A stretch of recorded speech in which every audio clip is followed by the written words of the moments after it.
Here's the problem we're gonna solve today. You got a shed with 2 doors and one or both are sagging. And you can tell by how they line up. You can see it's touching there, but as you work your way down, it gets wider and wider. In fact, this one's in pretty bad shape. I've actually already fixed this one, but we're gonna show what it's like on the other one, because see here, I can't even close this door all the way. It's so out of whack. So you need something like this right here. And if you got 2 doors, you're gonna need a pair of them. And I bought a pair of them on Amazon. I'll put a link in the description below, but I'm gonna show you how easy it is to install and, well, how to adjust your door with it. This is what it comes with. A couple of brackets, turnbuckle right here, the wire right here, a couple of these guys to secure the wire, and some screws. Now this kit is made for gates, and it's meant to go like that on the gate.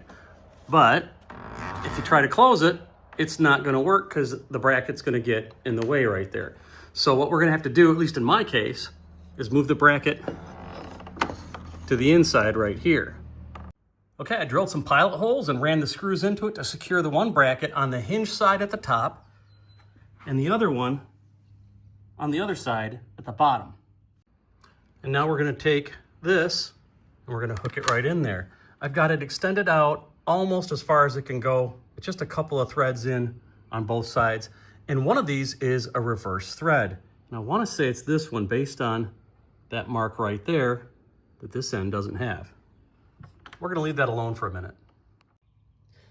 Now you wanna take the cable and this little guy right here, I forgot what it's called, you probably know, and you just wanna make a loop right there. This is for the top.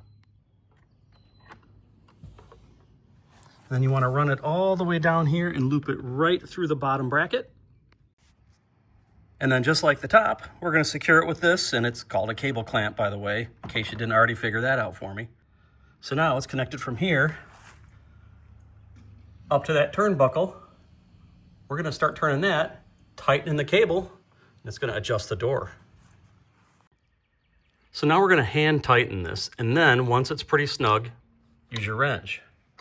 Just to go like that, make sure that both of these stay in the same position while you turn that turnbuckle. So I'm gonna need to put the camera down and do it. And one thing you might wanna know, you're gonna do it slowly and incrementally. You're not gonna just start cranking it down as tight as it can get. You might even hear the door creak a little bit as you're starting to straighten it out. But I'm gonna adjust it a little bit, and then we're gonna see how well the door closes. If I need to adjust it more, I will. Okay, I've given the turnbuckle a few turns, if you will, and now we're gonna see how close we are.